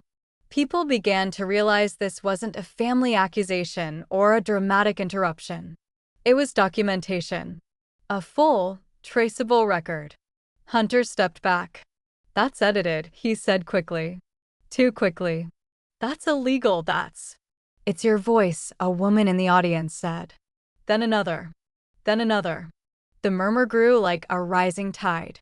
Hunter turned to Dominic, searching for support. But Dominic wasn't looking at him anymore. She was looking at me. For the first time without rage. Without superiority. Just uncertainty, like the ground beneath her story had disappeared. Yasmin, she said quietly. What did you do? I didn't answer. I didn't need to. Elaish stepped forward. Not loudly. Not dramatically. Just steadily. This isn't a wedding interruption, he said calmly. It's a live audit. The room went completely still. Hunter, he continued, you've spent months trying to close a deal with a company that was already inside your system long before you noticed. Hunter opened his mouth. Closed it again. And you've been making decisions assuming no one was watching closely enough. A pause. They were. Another silence. Dominic let out a short, shaky laugh, trying to reclaim control. This is ridiculous. You're nobody, Aleix. You're just the one who signed the authorization that gave you access in the first place, he finished. Silence. Total silence. Dominic froze. So did Hunter. And for the first time since the ceremony began, no one in the hall was looking at Dominic's white dress, or her tiara, or her performance. Everyone was looking at the screens, at the evidence, at reality. I squeezed Aleix's hand, not out of fear, but because the air in the room had permanently changed. And this time, there was no way back. But the man in the expensive suit didn't even glance at Dominic. He walked straight past her, straight past Hunter, straight past the stunned guests in the first rows, and stopped at the edge of the stage. Not in front of me, in front of Aleix. A shift went through the room so sharply it was almost audible. The confidence in Dominic's face cracked instantly. "Why is he walking up there?" she whispered. Hunter frowned. "That's not the hotel manager." The older man looked at Aleix for a long moment, then gave a small nod. Respectful, controlled, familiar. "Everything is secure," the man said quietly. Aleix nodded once. "Proceed." That single word changed the temperature of the room again. Because it wasn't a request. It was an instruction. Hunter stepped forward abruptly. "Wait, who are you? This is a private ceremony. You can't just walk in here and—" The older man finally turned his gaze to Hunter. And Hunter stopped speaking mid-sentence. Not because he was interrupted, but because he felt it. The unmistakable sensation of being irrelevant in a room where he had just been shouting the loudest. "You're Sterling Financial, correct?" the man asked calmly. Hunter straightened immediately. "Yes. I'm a senior partner. And I demand to know why your security staff is refusing to remove these people." The man raised a hand slightly. Not aggressive. Final. "Your access to this venue was suspended 2 hours ago," he said. A pause. Hunter blinked. "What?" "You were notified through corporate compliance channels," the man continued. "And through legal counsel." Hunter's mouth opened. No words came out. Dominic grabbed his arm tighter. "This is a misunderstanding. He's lying. The man finally looked at her. And she stopped too. Because his expression wasn't anger. It was recognition. Like he was looking at something already documented, already processed, already concluded. Then he spoke again. "Mr. Brox," he said, addressing Aleix now, "the board confirms full authorization. Internal audit has been completed. All necessary freezes are in effect." A wave of confusion spread through the guests. Someone in the back whispered, "Audit." Hunter spun toward Aleix. "Brox," he repeated slowly. "What did he just call you?" Silence. Aleix didn't answer immediately. Instead, he turned slightly toward me. Just for a second. And something in his expression softened, not for the room, not for Hunter, not for Dominic. For me.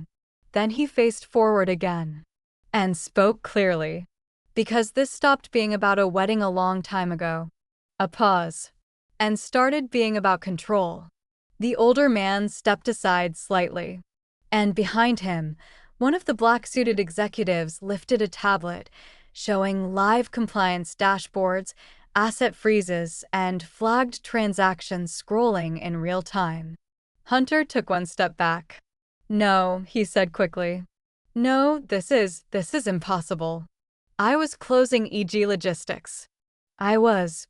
A faint, almost tired sound came from Aleix. Not a laugh. Not anger. Just disappointment. "You never were," he said. Hunter froze. Dominic turned toward him sharply. "What does that mean?" But Aleix was already walking slowly toward the edge of the stage. Each step calm. Measured. Unavoidable. "You built your entire plan on access you didn't verify," he said. on systems you didn't understand, on people you didn't recognize. He stopped just short of Hunter. And on a company you never actually spoke to. A beat. Then the final piece landed. I am EG Logistics. The silence that followed didn't feel empty. It felt like impact. Hunter stared at him, like this sentence had physically knocked air out of his lungs. Dominic's grip loosened. My mother's face went blank for the first time all day. And the guests, 300 witnesses who had come for a wedding, sat in the aftermath of a truth none of them had been prepared to hear. Hunter whispered, barely audible, "You're the CEO?" Aleix didn't correct him. He didn't need to, because the man in the suit behind him had already confirmed it without saying another word. And in that moment, the entire story Hunter had been telling about power, about control, about who mattered and who didn't, collapsed completely. I don't work for Sterling Financial, Aleix repeated calmly. The partners work for me. The words didn't land like a sentence. They landed like a collapse. Hunter stared at him, completely frozen now, as if his body had finally caught up to what his mind refused to accept. That's not how it works," Hunter whispered.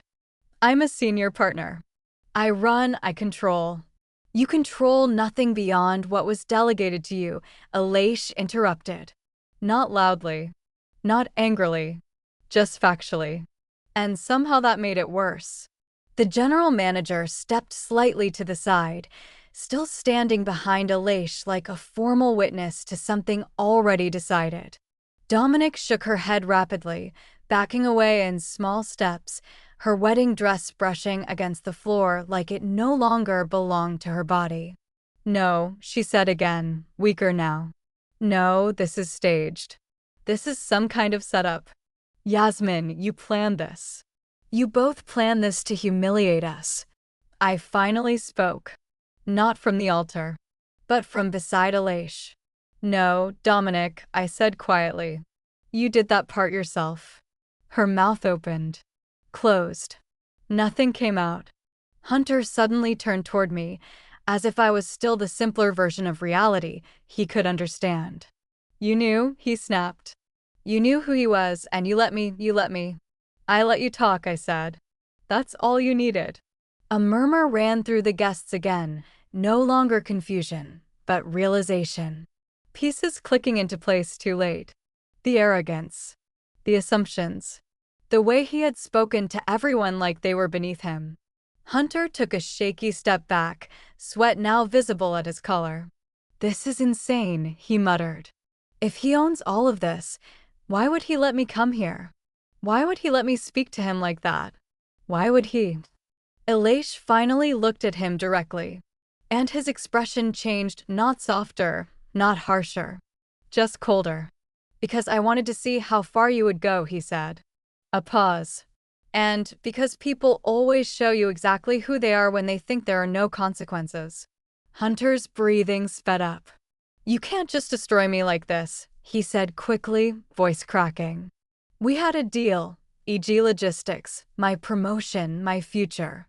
"There was no deal," Aleix replied. "There was a fantasy you built around access you never had." The room was so quiet now that even fabric moving sounded loud. Dominic suddenly stepped forward again, desperation breaking through her shock. But he said," she stammered, pointing at Hunter. "He said you were going to ruin us, that we had proof, that Yasmin stole." I turned my head toward her, slowly, and she stopped mid-sentence. Because she saw it. Not anger in my face. Not fear. Clarity. "Dominic," I said, "you spent so long trying to prove I was small that you stopped noticing what I actually built." Her lips trembled. For the first time, she didn't have a reply ready. Behind us, one of the screens shifted again, this time showing compliance closures, legal confirmations, and asset ownership structures dissolving every lie Hunter had leaned on. He saw it too. And his legs finally gave out. He didn't fall dramatically. He just sank. like everything holding him upright had been removed at once. The general manager spoke again, softly. Security will escort Mr. Hunter and Ms. Dominic out.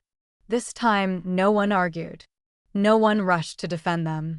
Because there was nothing left to defend. 2 guards stepped forward, not aggressively, but decisively. Hunter looked up at me one last time, eyes wide with disbelief, searching for the version of reality where he still mattered. "You could have told me," he said quietly. I met his gaze. "I did," I replied. "You just never listened." And as they were led away, the only sound left in the hall was the music starting again, soft, steady, uninterrupted. The ceremony wasn't over. It had just finally begun without lies standing in the center of it. Hunter estaba completamente desarmado. Ya no tenía discurso, en I postura de ejecutivo, en I la seguridad inflada que había mostrado toda su vida. Solo quedaba alguien atrapado en una realidad que no sabía habitar. "No, esto no puede ser", repitió, mirando el logo, luego a Leish, luego a mí. Two Eries el CEO. Dominic soltó una risa nerviosa, casi histérica, como si su mente se negara a aceptar el colapso. "Está mintiendo, dijo rápido. Es un truco. Esto es una humiliación pública. Alguien tiene que hacer algo." Pero nadie la escuchaba. Ni los invitados. Ni el personal del hotel. Ni los guardias. Porque ahora todos entendían lo mismo. No estaban presenciando una boda interrumpida. Estaban viendo el fin de una ilusión que otros habían sostenido demasiado tiempo. El gerente general bajó ligeramente la cabeza, como si esperara una confirmación final. "Orden, Señor Brox?" Leish no apartó la mirada de Hunter. "Congelatido, dijo con calma. Acceso, cuentas, beneficios. Todo lo que haya tocado su firma. Y quiero una revisión completa de su historial de decisiones. Cada contrato. Cada transferencia." Hunter dio un paso hacia atrás, como si el suelo ya no fuera estable. "Eso es abuso de poder", gritó, pero su voz ya no tenía fuerza. "Yo soy vicepresidente. Tengo contactos." Leish le dio la cabeza, casi con curiosidad. "Ya no." Un segundo después, los pantallas volvieron a cambiar. No era el logo esta vez. Era una lista. Nombres. Cargos. Estatus. Y movimientos internos de la empresa. Una estructura completa que dejaba claro quien controlaba realmente cada país del sistema. Hunter aparecía varias veces en rojo. Revisión pendiente. Conducta. Riesgo interno. Terminación recomendada. El aire en la sala se volvió insoportable. Dominic retrocedió un paso, luego otro, mirando alrededor como si buscara una salida que ya no existía dentro de la historia que ella misma había construido. "Yasmin", dijo, pero esta vez sin veneno, solo desconcierto. Tú me dejaste creer. Yo la miré por primera vez sin rabia. No había nada que ganarle. Solo vacío. "Tú te convences sola", respondí. Hunter se giró hacia los guardias como último instinto. "No pueden hacer esto. Esto es ilegal." Uno de los guardias finalmente habló, tranquilo. "Señor, usted ya no tiene autoridad aquí.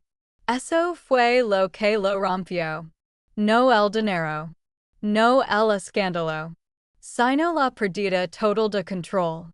Hunter intentó decir algo más, pero no salió. Solo air. Luego los sacaron del pasillo, y esta vez no hubo resistencia útil, solo arrastre y silencio. Dominic gritó algo detrás de él, pero su voz se perdió entre el murmullo de la sala. Cuando las puertas se cerraron, el sonido fue definitivo. El tipo de cierre que no necesita explicación.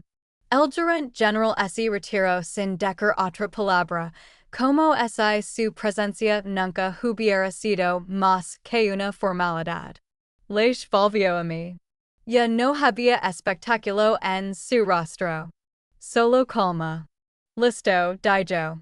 Pero la boda no continuó como si nada. Porque ya no era una boda común. Era otra cosa. Y por primera vez en toda la noche, entendí que el momento no era sobre destruir a nadie. Era sobre terminar una historia que otros habían escrito mal desde el principio. But she found none. Not a single supporting glance. Not a nod. Not even curiosity. Only discomfort and understanding. The guests were no longer doubting what they were seeing. They were finally realizing what had been unfolding in front of them the entire time, arrogance disguised as confidence, cruelty disguised as status. Dominic's breathing grew faster, shallow, as if the air itself no longer fit her lungs. No, no, she repeated, stepping back.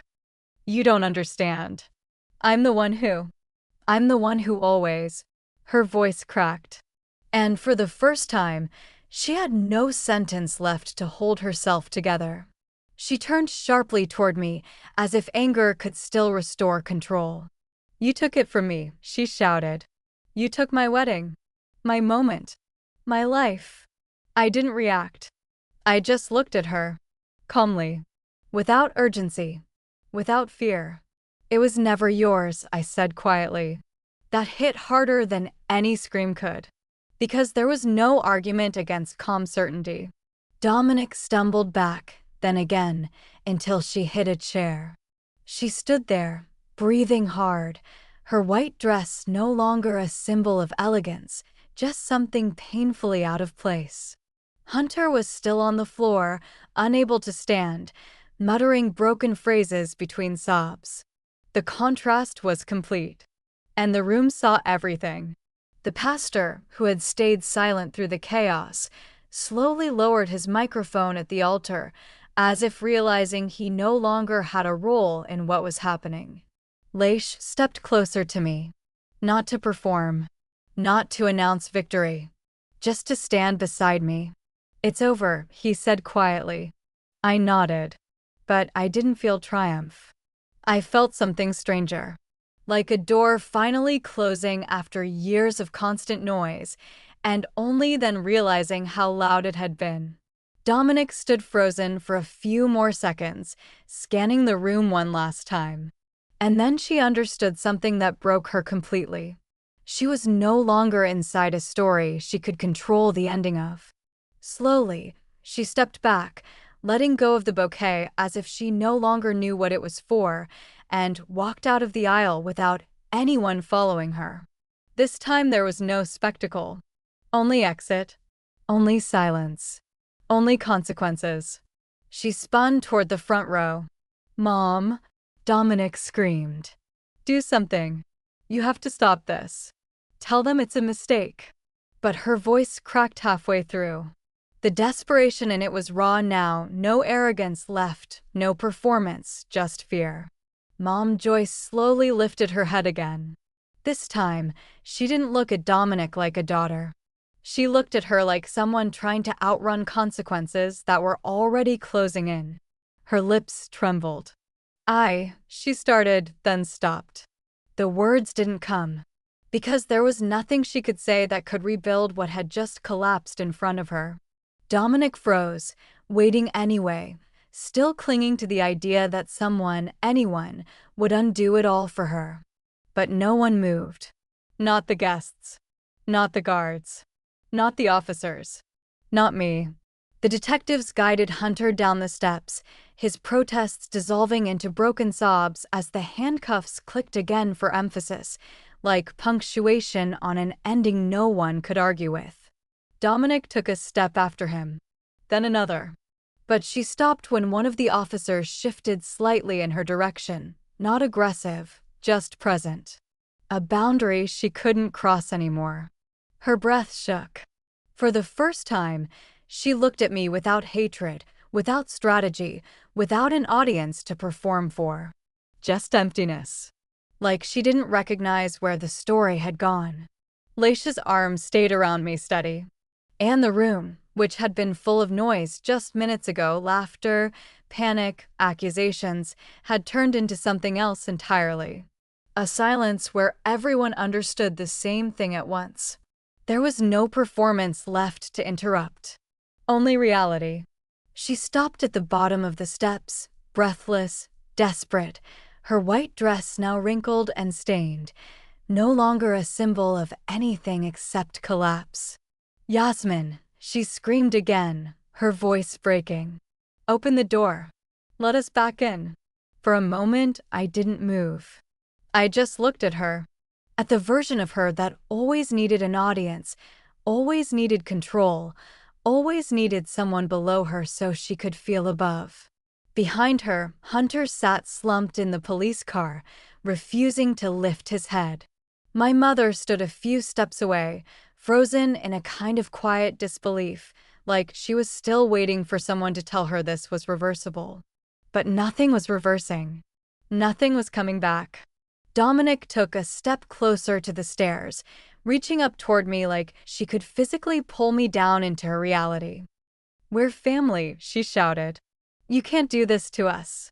You can't just erase us." That word again. Family. The word they used like a shield when they needed something, and like a weapon when I needed protection. I finally spoke, my voice steady, carrying down the steps. "I didn't erase you." She froze, waiting. "I just stopped letting you define me." Silence hit the space between us. Even the wind outside seemed to slow. Dominic shook her head violently, refusing it. No, that's not Yasmin. Listen to me, I didn't mean." But her voice was already losing structure, losing power, losing the illusion that it could still rewrite what had already happened. I stepped one pace forward on the top step, just enough for my voice to carry clearly. "You didn't lose because of me," I said. "You lost because you needed me to stay small so you could feel big." That landed. Not like a shout. Like an ending. Her mouth opened, but nothing came out this time. Behind her, my mother finally spoke, but it wasn't a defense, or an apology, or even anger. It was something quieter. Smaller. "Yasmin," she whispered, like she was testing whether my name still worked the same way. I looked at her. Really looked. And I saw it clearly now, no authority left, no control, no hierarchy. Just consequences standing in a woman's place. I didn't answer her, because there was nothing left to negotiate. I turned slightly, back toward the doors of the hall. Inside, the music was still playing softly, like the world inside the building had already decided to move forward without them. Security stepped aside for me without being asked. Dominic's voice cracked one last time behind me. "You're going to regret this." I paused at the threshold, not turning around. "No," I said quietly. "I already lived it." And then I walked back inside. The doors closed behind me with a heavy, final sound, not dramatic, not loud. Just complete. "You can't leave us out here. This is the Onyx Hall. We belong inside," she screamed. I looked down at her from above. I looked at the white dress she was now staining with dirt as she stumbled. I looked at the diamond necklace that wasn't hers. "You're right about one thing, Dominic," I shouted back. "The Onyx Hall is a place for classy people. It's a place for people who understand loyalty and respect." I paused, letting the words sink in. "You said this wedding was too fancy for me. You said I didn't belong here. But looking at you now, standing on the sidewalk, screaming like a madwoman, waiting for a lawyer you can't afford, I think everything is exactly where it should be." I gestured toward the street, toward the dirty pavement, toward the passing traffic. "That's your place, Dominic. The sidewalk suits you. It matches your character, cheap, dirty, and trampled on by everyone. Yasmin, please, she sobbed, falling to her knees on the concrete. Goodbye, Dominic, I said. I turned away, the silk of my Amzale gown swirling at my feet. I walked back into the warm golden light of the ballroom. Behind me, the heavy glass doors began to close. I heard one last strangled cry of my name, and then a solid, satisfying click as the lock engaged. The noise from the street cut off instantly. The shouting stopped. The chaos faded. I was back inside, surrounded by white orchids and the soft hum of an orchestra tuning up for the ceremony to resume. Elish was waiting for me at the end of the aisle. He smiled, a real, warm smile that reached his eyes. He didn't ask if I was okay. He knew. He knew I had just cut out the dead weight that had been dragging me down for decades. I walked toward him again, feeling lighter with every step. I had lost a sister, a brother-in-law, and a mother today. But looking at the man waiting for me and the friends cheering from the pews, I realized I hadn't lost anything at all. I had just taken out the trash. And now, finally, the real celebration could begin. The view from the penthouse terrace was different tonight. Chicago's city lights usually looked like diamonds scattered across black velvet, cold, distant. But tonight they looked warm. They looked like a promise fulfilled. I stood by the floor-to-ceiling glass railing, wrapping my cashmere shawl tighter against the October breeze. Exactly 1 year had passed since the ballroom doors slammed shut on my past. 1 year since the wedding that began like a nightmare and ended like a coronation. So much can change in 365 days. I took a sip of herbal tea and looked down at the streets below. Somewhere down there, in a much less comfortable concrete building, Hunter was sitting on a bunk. The legal system had moved quickly, fueled by the mountain of evidence Elish's audit team uncovered. Hunter was serving a 3 to 5 year sentence for wire fraud and embezzlement. The man who used to brag about buying votes and running the city now traded cigarettes for extra time in the cafeteria. Sterling Financial sued him for every cent he stole, leaving him with nothing but a criminal record and a mountain of debt. And then there was Dominic. I actually saw her last week. I was driving through my old neighborhood, checking on a property Elish was considering buying, and stopped at a local supermarket. I was in line, looking at my phone, when I heard a familiar voice scanning items. It lacked the arrogant sharpness I remembered. It sounded tired, broken. I looked up, and there she was. Dominic wore a red polyester vest with a name tag hanging crooked on her chest. Her once perfectly styled hair was now in a frizzy, messy bun. Her nails were bare.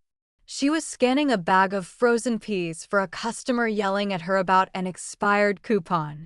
She looked up and saw me. For a moment, time froze. I wore a simple coat, but it was tailored. And on my finger, the wedding ring Elish had given me, the real one, caught the harsh fluorescent supermarket light. Dominic didn't shout. She didn't make a scene. She just looked down at the scanner, her face flushing deep red with shame, and murmured the total with shaking hands. I paid for my water, took my receipt, and walked out. Her punishment was no longer my anger. Her punishment was her reality. My mother, Joyce, had suffered a different fate. She lived in a small studio apartment near the airport, the only place she could afford after the family reputation collapsed and her social circle abandoned her. She called me once a month. I never answered. She sent letters, long, rambling pages about forgiveness, about family, about how lonely she was. I didn't burn them. I just placed them in a box at the back of my closet, unopened. I had forgiven her in my heart for my own peace, but forgiveness does not mean access. She had chosen her side, and now she had to live in the silence she created. I walked away from the balcony and returned to the living room. The penthouse was quiet, filled with the soft music Yasmin and Elish liked, but it didn't feel empty. On the coffee table were the blueprints for the Yasmin Brock's Preservation Library. It would open next month. Elish had bought an old historic bank building downtown and gifted it to me. He didn't just give me money, he gave me a canvas. It was going to be the largest rare book restoration center in the Midwest. I no longer just fixed old pages. I was building a legacy, a place where history would be saved, not thrown away like an old suit. The front door opened. Elish walked in carrying a takeout bag from our favorite Thai place. He had removed his suit jacket and loosened his tie. He looked tired, but the moment he saw me, the exhaustion faded from his face. "Hey, you," he smiled, setting the food down on the kitchen island. "You're staring at those plans again. You're going to burn a hole in the paper with your eyes." I smiled and walked toward him. "I'm just making sure there's enough space in the children's section." He stopped and looked at me, slightly confused. "The children's section? That wasn't in the original plan. You said rare books are too fragile for kids." I stepped closer and took his hands, placing them gently on my stomach. The silk of my dress was soft, but beneath it was a small curve that hadn't been there months ago. "I think we're going to need a children's section, Elish," I whispered. "And maybe a nursery in the back office." He froze. His strong hands trembled slightly against me. He looked into my eyes, searching for confirmation. "Are you serious?" he asked quietly. I nodded, tears forming. "The doctor confirmed it this morning. You're going to be a father." He made a sound that was half laugh, half sob. Then he lifted me off the ground and spun me like I weighed nothing at all. He buried his face in my neck, holding me so tightly I could feel his heartbeat against my chest, pure, unfiltered joy. We stayed like that for a long time, swaying in the middle of our kitchen, city lights watching through the windows. "They laughed at me," I whispered. "They laughed because I chose a man who wore an apron. Because I chose a man who served others. They thought dignity came from titles and bank accounts." He set me down but didn't let go. "Let them laugh, Yasmin," he said. "They were looking through a keyhole." We broke down the door. I rested my head against his chest. "They forgot the most important rule," I whispered. "You can never judge a book by its cover. A worn-out cover can hide a first-edition masterpiece. And a man in a flower-stained shirt can be the king who builds you a castle." He smiled and kissed my forehead. "And a quiet girl in the corner can be the queen who rules it." He stepped back and offered his hand, bowing slightly, just as the general manager had done on our wedding day. "May I have this dance, Mrs. Brox?" I took his hand. "Always." As we danced slowly through the living room, moving to the rhythm of the city and our own heartbeat, my mind drifted outward. Through the glass windows, the penthouse became a bright square of light in the vast Chicago night. Below, the world was loud and chaotic, people chasing status, judging worth by clothes and titles. But up here, in the quiet sanctuary we built on truth and respect, there was only peace. I had one not because I was rich or powerful, but because I had found the one thing money cannot buy and poverty cannot steal. I had found real love. And that was the greatest revenge of all. The deeper lesson is this: true worth often whispers while insecurity screams. Hunter and Dominic judged the book by its cover, chasing the illusion of wealth while missing the masterpiece beneath. Yasmin's journey shows that blood doesn't make a family, loyalty and respect do. Sometimes the bravest thing you can do is close the door on those who hurt you to protect your peace. True power isn't proving others wrong.